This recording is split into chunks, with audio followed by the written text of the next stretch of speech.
and I had the privilege of working with Mae West, and I do mean privilege. I worked on her last film, Sextet, and take it from me, she was some kind of lady. Most everyone addressed her as Miss West, but the first day, I walked in and I said, "Oh, good morning, Mae."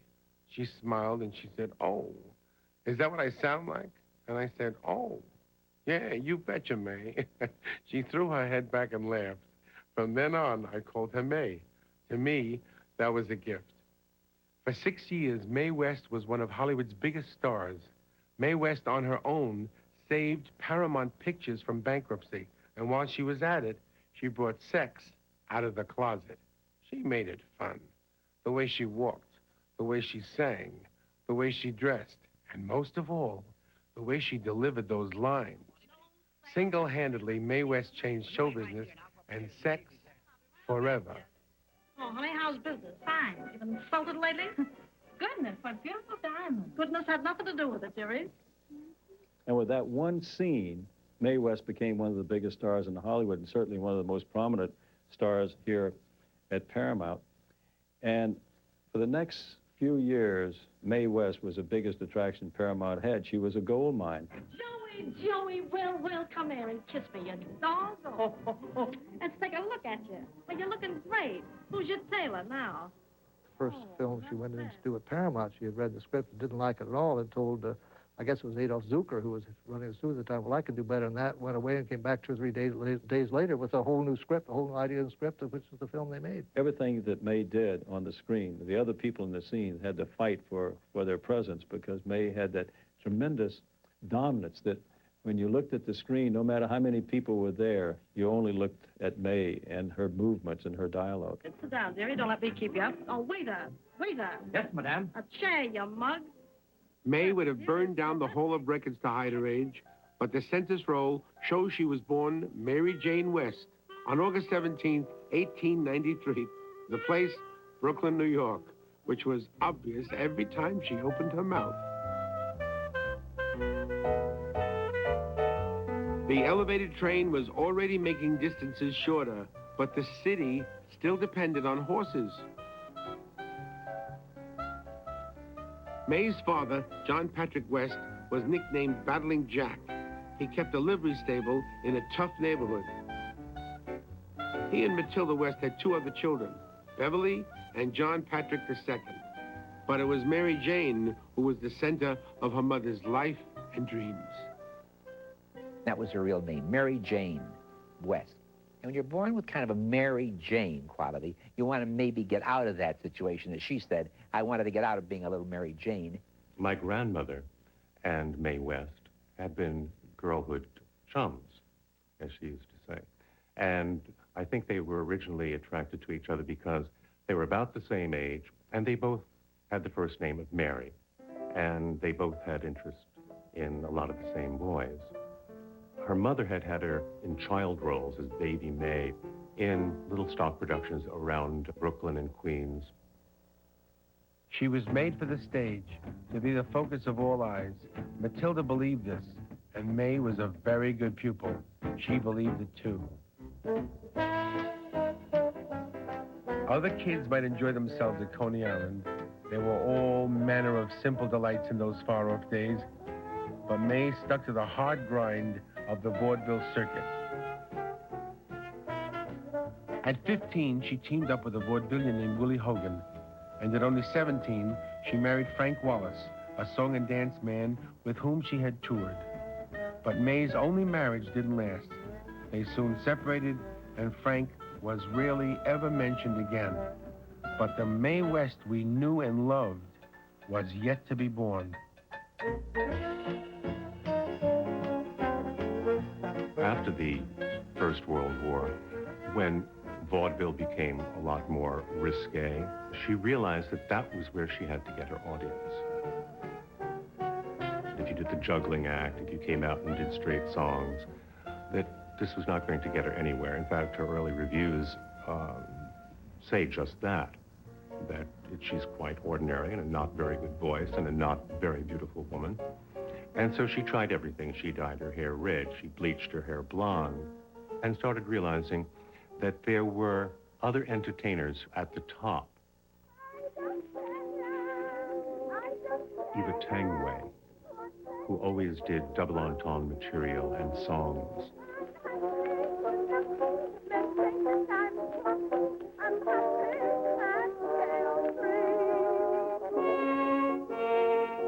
Savoy and Brennan. Bert Savoy was a female impersonator. Say, do you know I met a fellow friend of yours this morning? How dare you talk to me? Why, the He wore hats that were twice as big as anything that was in fashion.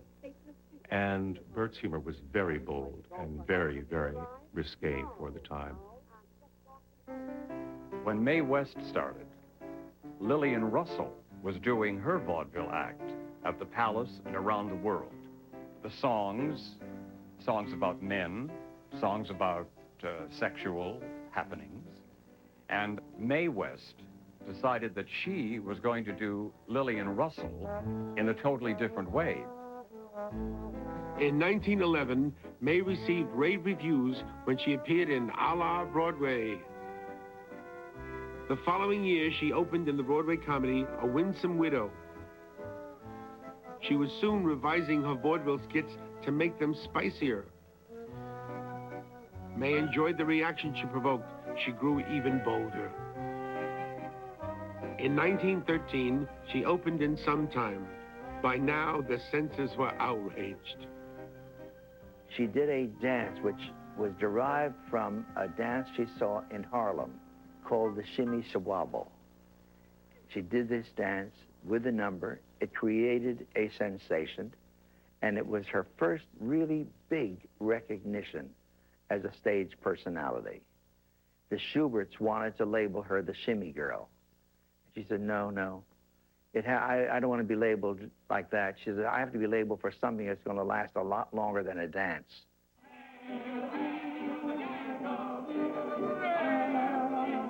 World War I was over, and it was time to enjoy life. There were speakeasies. And there was prohibition. The demon alcohol threatened the purity of the nation.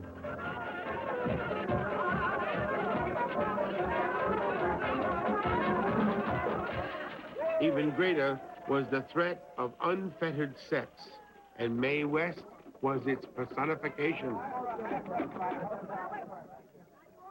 There were other plays that opened and closed, and vaudeville tours. Reviewers invariably commented on Mae's sexy comedy style and flip dialogue. And then Mae West found a way to make sure she would not be forgotten. In 1926, Mae wrote a play under a pseudonym. It opened in New York. It was called Sex. It starred Mae West and was a box office hit. And none of the papers in New York would carry the ad. They didn't want to use the words S-E-X, the letters S-E-X.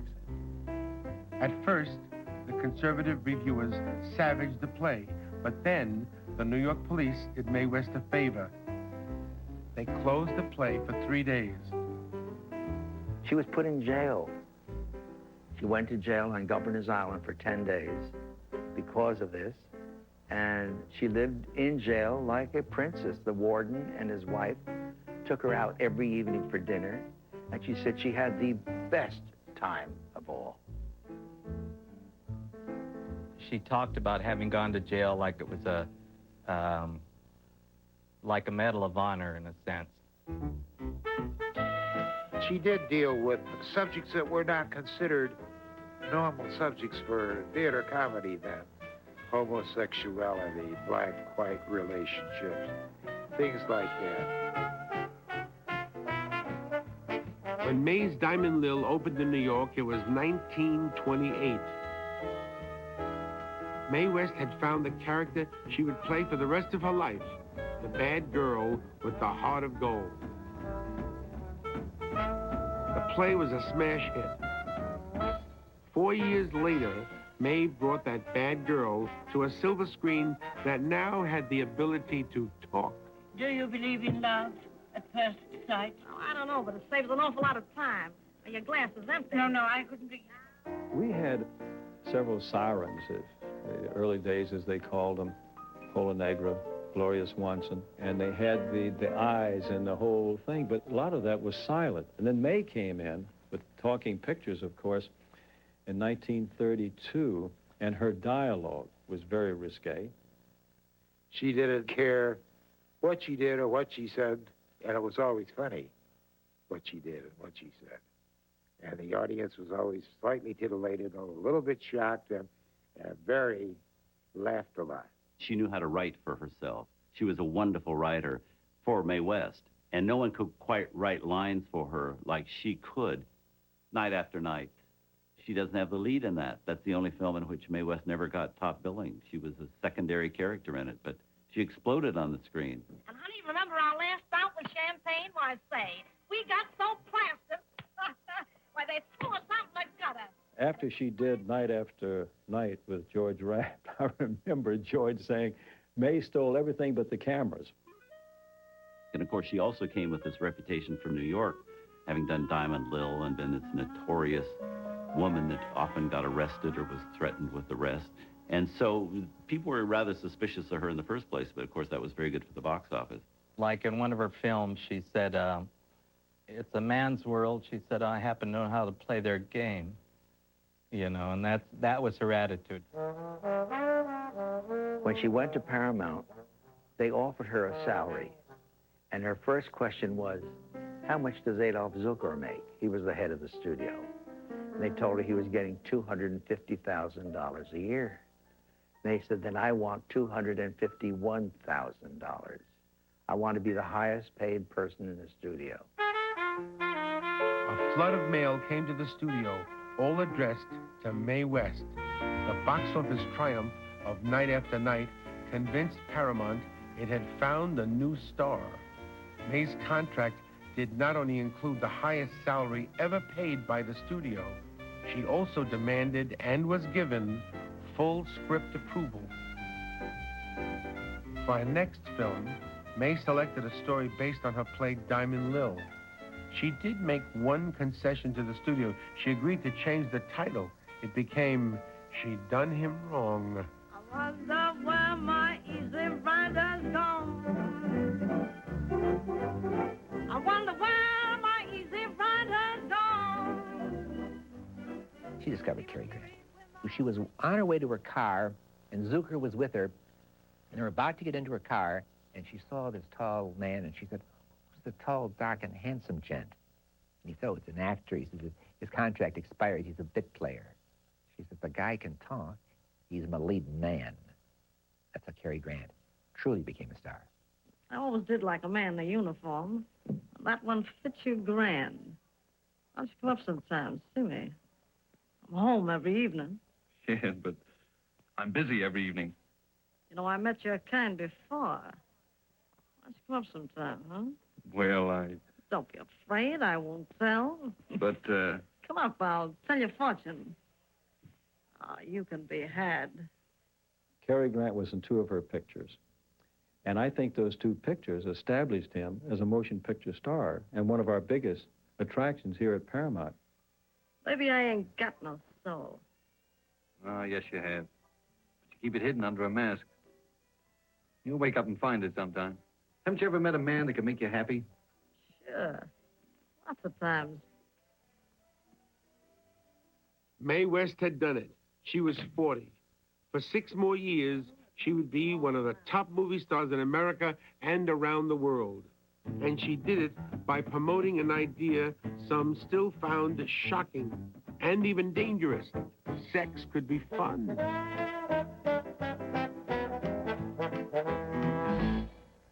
Every feminine eye follows her dazzling gown. Every masculine eye, oh, well, must we go into that?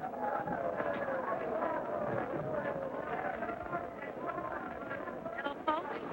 I wish you up here at Mr. Gorman's beautiful theater to see the grand opening of premiere of my new picture, I'm No Angel. Of course, I didn't call it I'm No Angel for nothing.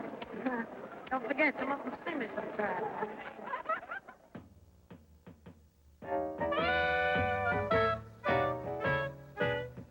Hollywood in the 30s. The studio system was in its heyday, and the studios themselves were huge dream factories.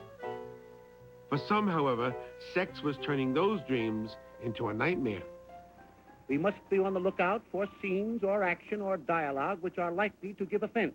That's when the Hayes office came along, and there was an actual censorship board then. The responsible men in this industry want no such pictures and will not allow these to be shown. It took years for Hollywood to ever get away from things such as even if a married couple was shown in a bedroom, they had to have double beds. If nobody could ever sit on the side of a bed if somebody was in the bed without their foot on the floor. We work with producers, authors, scenario writers, to the end that our pictures may be the vital and wholesome entertainment we all want these to be. Penny for your thoughts. As Mae made more pictures for us here at Paramount, the censors became more dedicated to trying to subdue Mae West and to water down her dialogue. She told me this herself. She would write out her script, and she would put all kinds of lines in it that she knew the censors were going to cut, because it got to the point where they wouldn't even let her film anything until they read the script. You were wonderful tonight. I'm always wonderful at night. Her sexuality all had to be done by suggestions, by innuendo. Nothing as obvious as blatant as we can have today in terms of what we were allowed to show on the screen, in terms of the human body and certain degrees of nakedness. Tonight you were especially good. Well, when I'm good, I'm very good. But when I'm bad, I'm better. Oh, they call me Sister Honky Tonk. I gotta slam now. She plays a hoochie dancer in a carnival, and because it's Mae West, you accept it, but it is really ludicrous under any situation that this woman of this size and this dimension would be hired by a carnival. Am I making myself clear, boys? According to Mae's script and according to the Paramount film, all the guys sitting around watching Mae West were just almost beside themselves because she was such a hot number. But I mean, that's why it all worked, because you couldn't really take her seriously. As far as exuding sex, it was simply because she knew how to pull it off. She knew how to get those lines out there and just innuendo, like I said, and double entendre and do this stuff and that stuff. That was the secret of Mae West. Baby, I can warm you with this love of mine. I'm no angel. Oh, let me feel my fingers. Mae West's impact on the American public showed itself in revealing ways. Curves were back in style, and so were the garments to keep them under control. I think if she had looked like Dietrich, or if she had looked like Marilyn Monroe or something, I think she couldn't have gotten away perhaps with what she did. But I think one of the reasons she got away with it was because she was this rather oversized, almost matronly looking actual woman. Mae West certainly appealed to the men, and I don't believe that the women were intimidated by Mae West because they saw this bigger-than-life figure on the screen with the hourglass figure and all of the risque dialogue that she had and the fun that she had in selling songs. And I think they were entertained by her.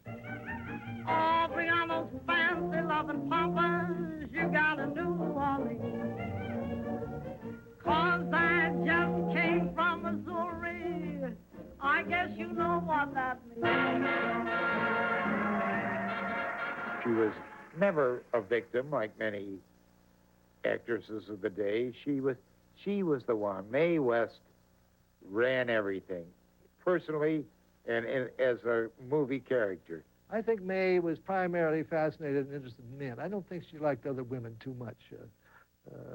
Well, not some exceptions. She did like my wife.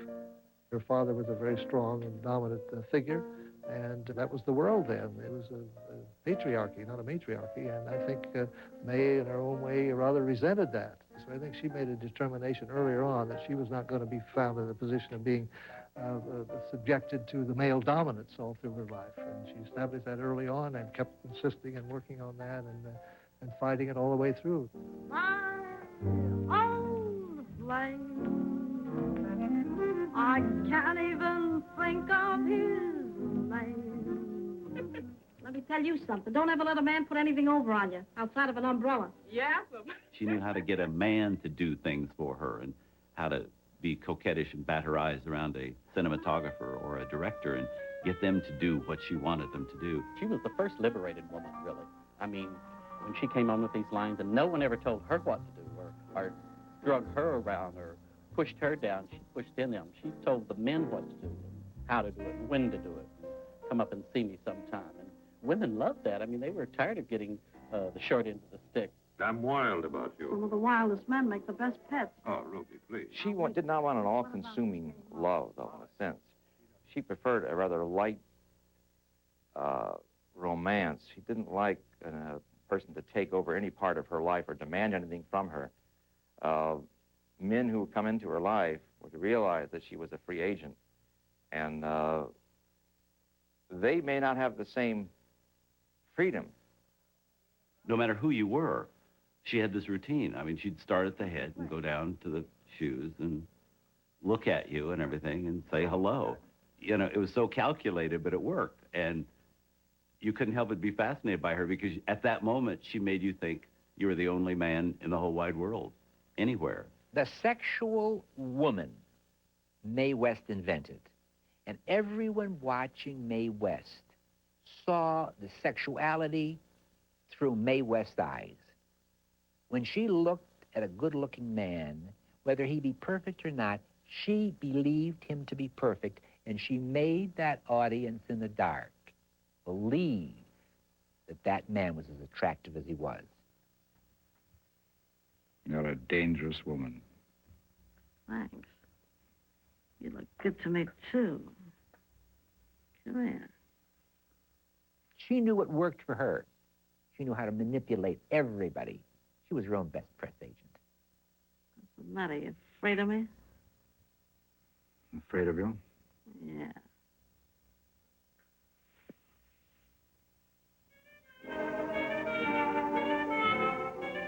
I used to put my heart and soul in my dance.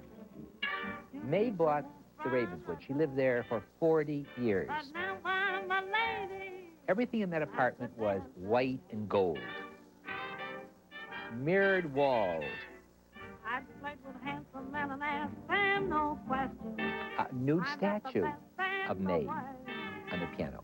But now I'm a lady. Her bedroom, a round, circular bed. Up above, wall to wall, mirrors. And her answer to that was simply, well, I like to see how I'm doing.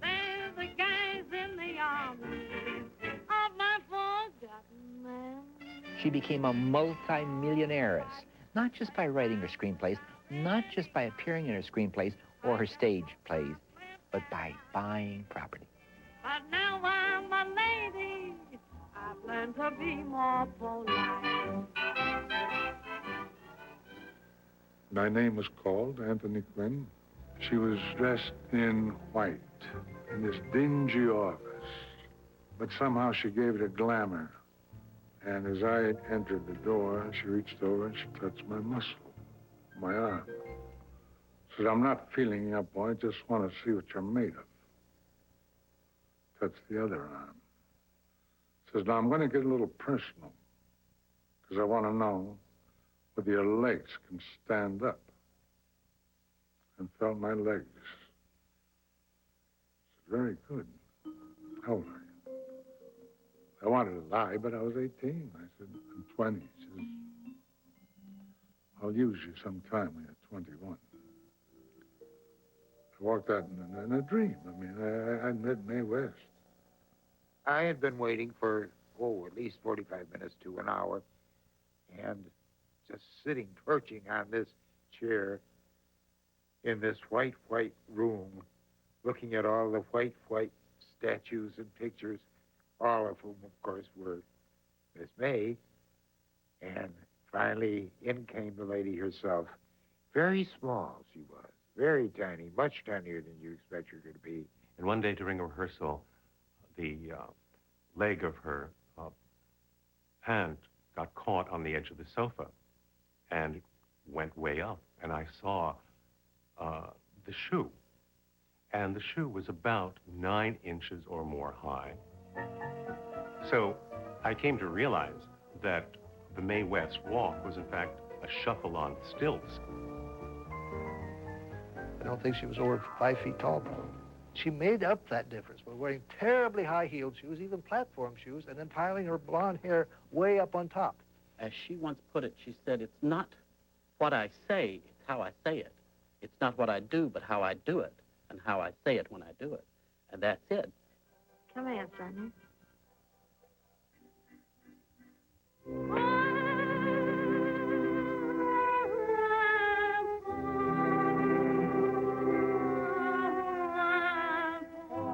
She was in a very filmy negligee. Her hair was very carefully done to look casual with ringlets hanging down. And she was on the arms of 2 of her muscle men. I think she had a whole retinue of them. And she came in and said, so, what you want to see me about? And then she said, you're the smoking man, aren't you? Someone loves me like that Dallas I found it very interesting, her background and the kind of lady she was. She was quite the opposite in many ways from the kind of sex pot or sexy lady that she portrayed on the screen. She didn't smoke, she didn't drink, and I asked her about this one. She said, well, you know, I haven't drunk since I was about 18. She said, I went out one night, and I got a little tipsy, and I came home, and I was very rude, not nice to my mother. And my mother just really took me down, and I was so embarrassed and so ashamed after that of what I'd done, being a little drunk, that I never have drunk again in my life. You're bound to lose your battle with fools. So stop and see what you're doing. Klondike Annie, she told me privately, was one of her favorites, although she was very disappointed in the cutting of it. They cut scenes out, which were very important to it, but the censors at the time didn't want this or that. You'll never get anywhere because you don't know how to wrestle the devil. Tying a knot in his tail won't throw him on his back. You gotta grab him by the horns. You gotta know him, know his tricks.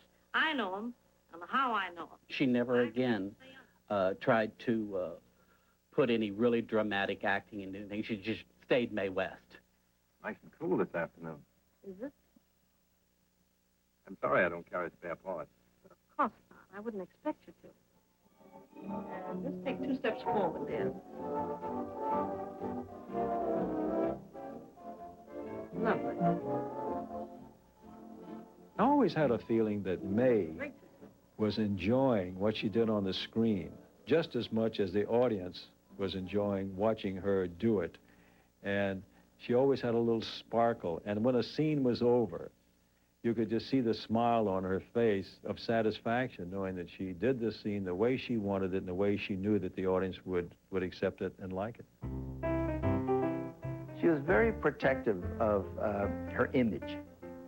As far as photos, she did a thing with costumes that's very interesting. She had her figure put into the costumes in as much as the seams of the costume had a contour. She would put her thumb on that seam so that when a picture was taken and retouched, they would cut her figure into the seams of the dress, which gave her a constant hourglass figure, no matter what year it was or when it was done. I see you're out for a gallop. Oh, it's these cobblestones that make me appear to be galloping. You ever take a ride in an automobile? It's quite an experience. Oh, I had lots. Auto? No. She could feel lights. She could tell where the heat was from a light.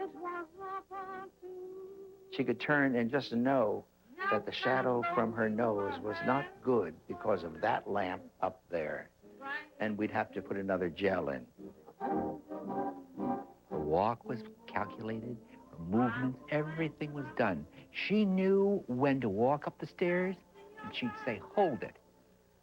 And talk to the cameraman and say, your angle should be down farther. When I wiggle, I want it all to be seen. I think she had that typical kind of tunnel vision that particularly those ladies have to become great stars. She was like her own invention.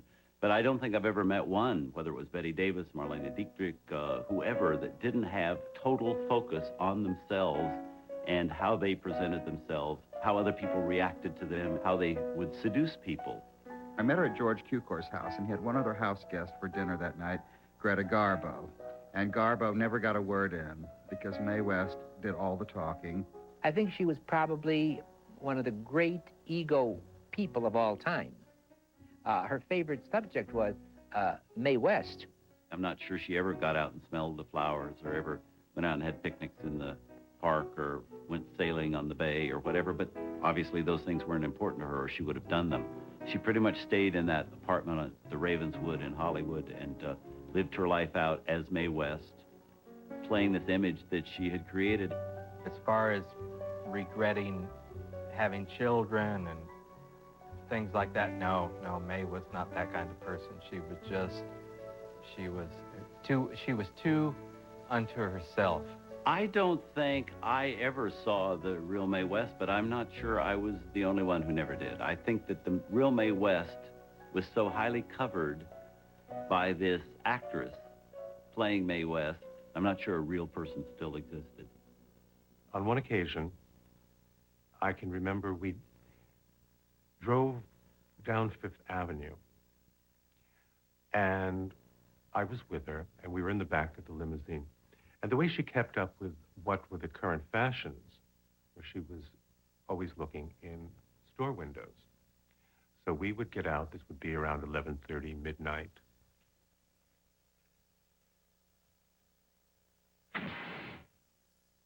Did I do this? You're more or less responsible. Now get in there and do as I tell you. She said, you know, I feel like going out to shop. I said, shopping? You can't shop now. Stores are closed. She says, no, it's quite all right. I have my way of shopping. She would stop and she would look in the windows and see what the mannequins were wearing and what the colors were and the length of the dresses and this and that. And if anyone came along, the limousine, which was following very slowly behind, suddenly the back door flew open. She jumped in the back until whoever was on the street passed. Out. Say, hasn't this a slight touch of larceny? Larceny, nothing. You send him a check in the morning. Eventually, as it was inevitable, we heard sirens, and I knew they were coming for us. Well, the police did stop. They pushed both of us up against a wall, and they said, what are you doing? And I said, Miss West is shopping. They said, at this hour, with a flashlight? And I said, well, this is when she usually shops. By 1938, reviewers and audiences had begun to complain. Mae West's wonderful flip humor had lost some of its zing. Constant attacks by censors had left some of her best lines on the cutting room floor. Every Day's a Holiday was Mae's last film at Paramount, but in her 6 years there, she had left an indelible mark and a stronger studio.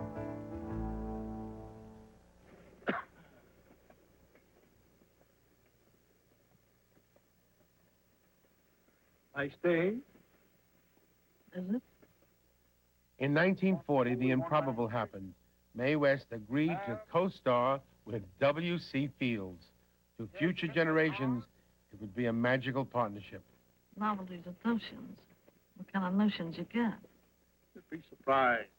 But a cautious Mae had some conditions written into her contract. She demanded of the W.C. Fields if he was drunk, and their contract stated that he was to be ejected from the set. She always worked with very talented people.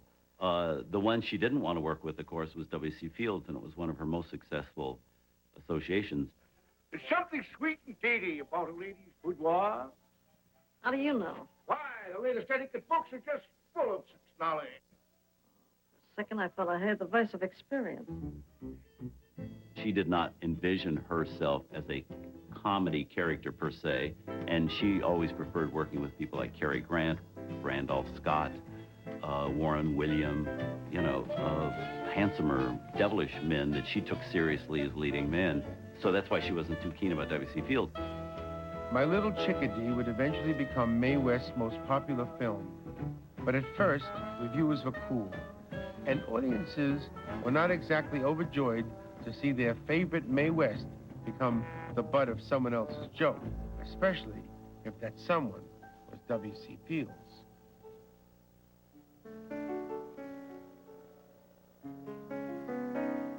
She always had good directors. She always had the best production value.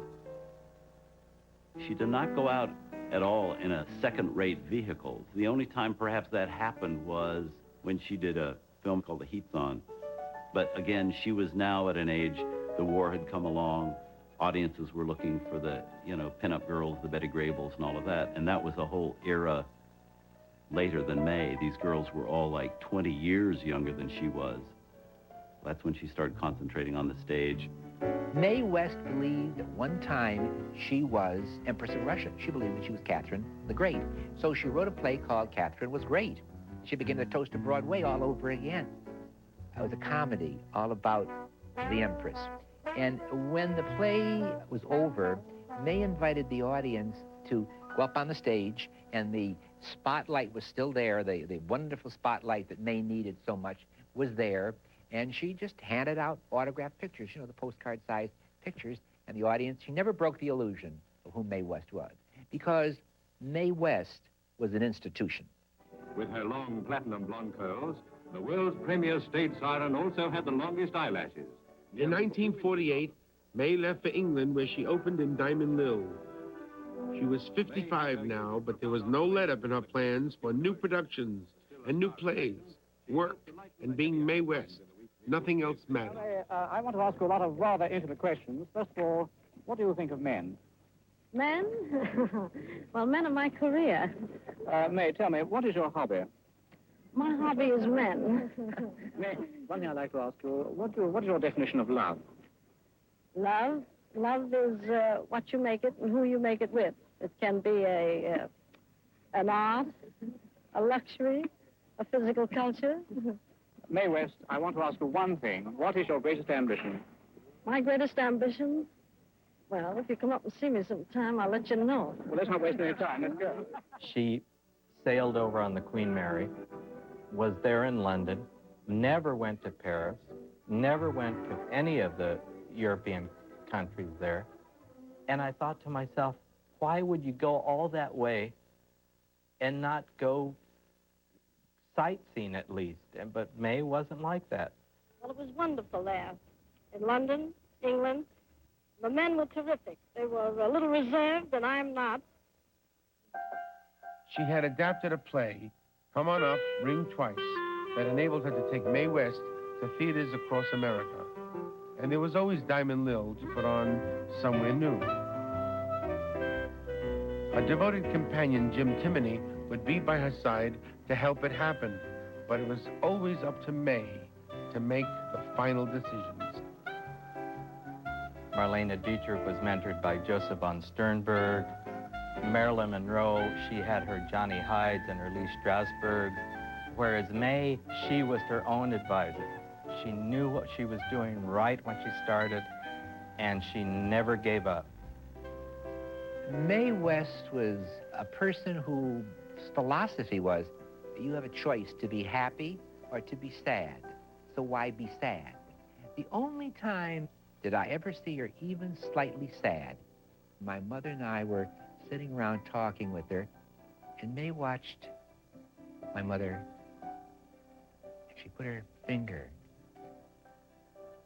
between her teeth, and she says, you know, Kenny, I'd do the whole world, I'd give everything in the world, everything I have, if I had my mother back. When her mother passed away, Mae West's whole life crumbled. Only did she have the sweet spirits and the divine forces that kept her alive. Because she knew she could communicate, and many a night, sweet spirit, many a night, Mae West and I and a group of people either sat in my home or the Ravenswood and talked to the spirits. Mae West was very superstitious. She loved psychics. She loved fortune telling. And I walked out of her dressing room with her one day, and there was a new penny on the sidewalk, and she picked up. And she said, AC, this is a good luck penny. and you want to be a producer, I want you to put this in your shoe and never be without it and wear it every day. And 20 years later, when Paramount announced that they had made me a producer here at Paramount, the first call I got was from Mae West. And she said, AC, I told you, you wore that penny, and that penny did it. In 1954, Jim Timoney died. He had graduated from lover to devoted friend and helper.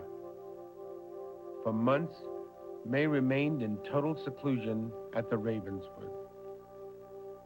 And then she came out with a new idea. What better way for her public to experience Mae West than in the flesh? Not in a play this time, rather in a nightclub act where she would sing, move, and deliver her most memorable quips, framed by a bevy of ardent bodybuilders. She said, we have something for the girls. Boys, boys, boys. She would undulate and move her face in such a way, but it was always like she wasn't going to make an approach towards you or put her hand out at you. They'd kind of walk around you, and we were always supposed to look at her with desire, but she didn't feel that it should be overt. It should all be subtle. She didn't want a competing female line. That was also in Las Vegas, in Hollywood, and in San Francisco. All the chorus lines were eliminated. In Diamond Lil, it was interesting. In makeup, the actors, the girls, all had to have dark hair. They had to tone their teeth down so they didn't look too white. And there was some kind of an off-gray substance they could rub on their teeth. And Mae, of course, was blonde. Beautiful smile, beautiful skin. And the girls also had to use a darker makeup. They couldn't use a light makeup. So that when she appeared, she truly looked angelic. Mae West is always given a lot of credit for having great courage to going out and doing the nightclub act with the Musclemen and everything when she was in her 50s. But I'm not sure it was courage as much as desperation, because she had no career in films at that point. They had been turned over to a much younger group of ladies, and television was certainly not a area that Mae West would have been welcomed into except as a kind of special guest star occasionally, because people would be afraid she'd come in their living rooms and tarnish them, because she always had this kind of notorious sexual image. She lived in the very center of Hollywood, though she was rarely seen around town. But her name was still listed in the phone book, because what if a producer should need her? But she was a prisoner. She could not, outside of a small circle of friends that she had for a long time, and also some like myself, a young boy, could be around her, because they would literally smother her, and she had to perform. She had to be on. So that was extremely difficult. She trapped herself. Mae West trapped herself into becoming a recluse. She was in this cocoon world. She was protected, of course, her bodyguard, and she was either in her apartment or in her limousine or in her restaurant, and there was always people with her to protect her, to help her. I remember going up one day, and as Paul let me in the door, she just comes right out of her bedroom, and she says, "Oh, how you doing, honey?" And she comes close to me, and I kind of hug her a little. She hugs me, and she says, "Oh, you're looking good. What have you done to yourself?" And I said, "Well, nothing." She said, "Well, how old are you now?" This was after I had left the Ravenswood. And I said, "Well, I'm 34 at the time." That was quite a while ago. And she said, "Well, honey, you look 24. You could pass for 24. Look at him, Paul. Isn't he great? Doesn't he look great?" And that, I mean, that to me made my day. She was bad for Mae West to tell me I looked great. In the cast, Come On Up, Ring Twice, was a man who had been in her muscle show in Las Vegas, Paul Novak. He was absolutely devoted to her, adored her. He was at her beck and call. It was always, Miss West wants this, Miss West wants that. He was certainly a man who was easily 40 or more years younger than she, but he absolutely doted on her, and she on him. Nobody else, even Garbo, had what Mae West had, the ability to live her life as you saw it on the screen in the character she had created. was surrounded by glamour, her incredible wardrobe, and this turned me on as a 9-year-old child going to movies. And I said, I have simply got to be Mae West. And we were having a Halloween party. So I got my grandmother, and I said, come on, make me into Mae West. So she dug up an old dress. My aunt supplied the shoes. We got a spun glass wig, a gay 90s hat, and off I went to Thompson Junior School as Mae West, clomping up the street in my Minnie Mouse shoes. Ladies and gentlemen, from one high-heeled step beyond, from the Twilight Zone, the return of Mae West.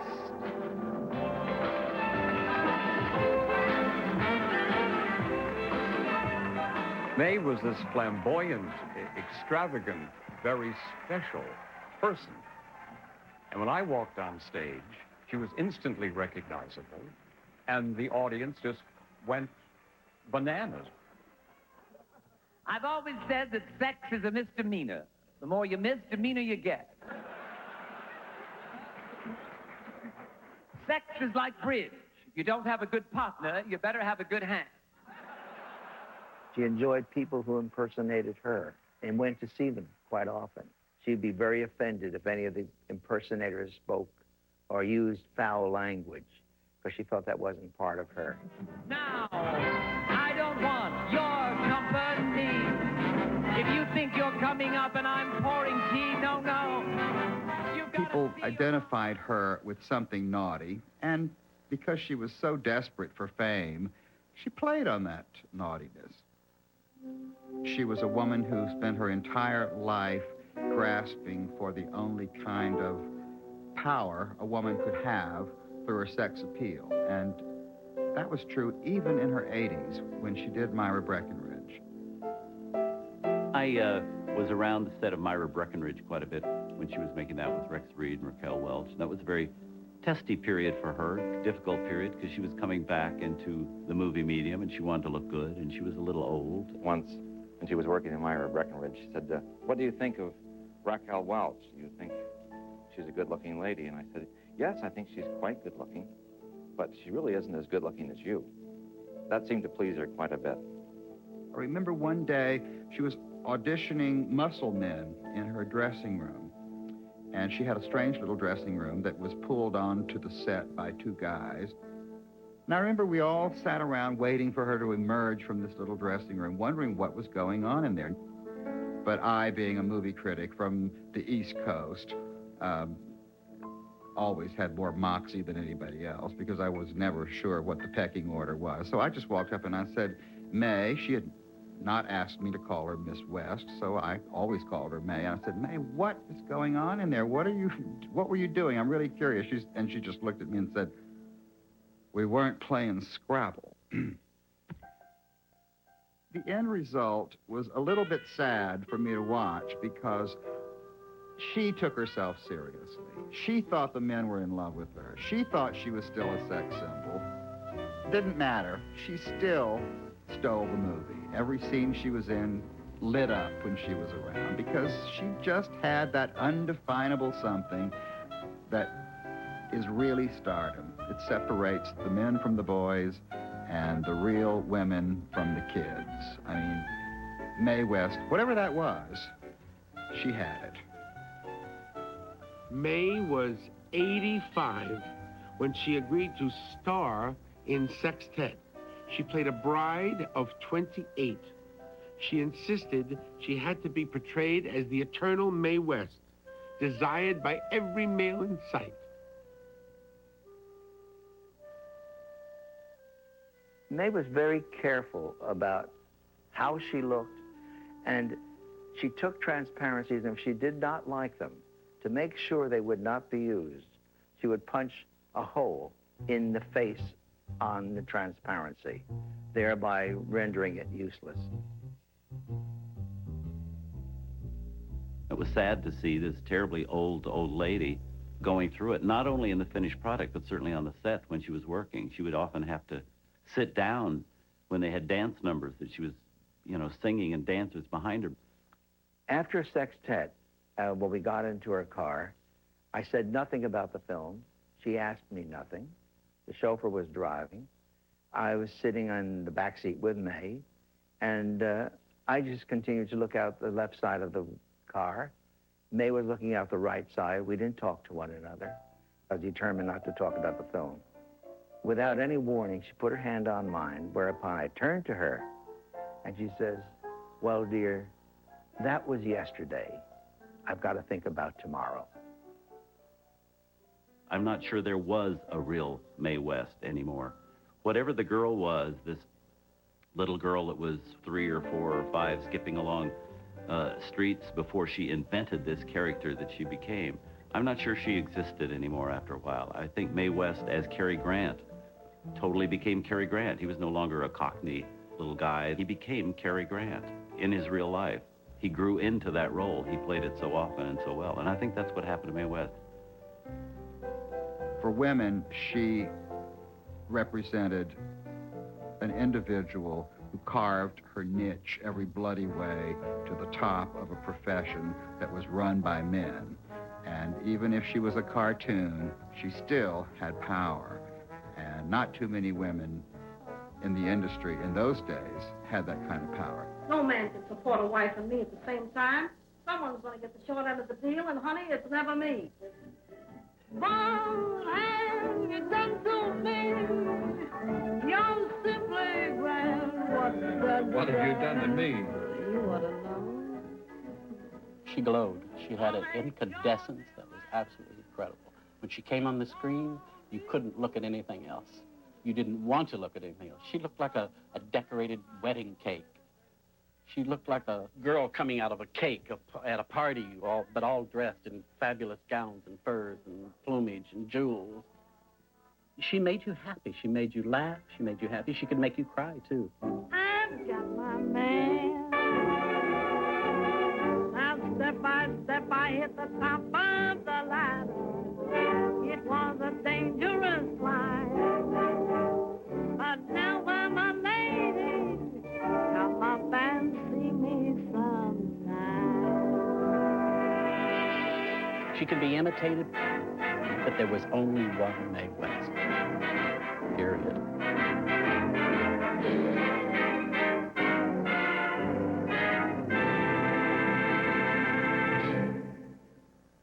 She only made 11 pictures, and the world laughed and loved Mae West. And she left a legacy.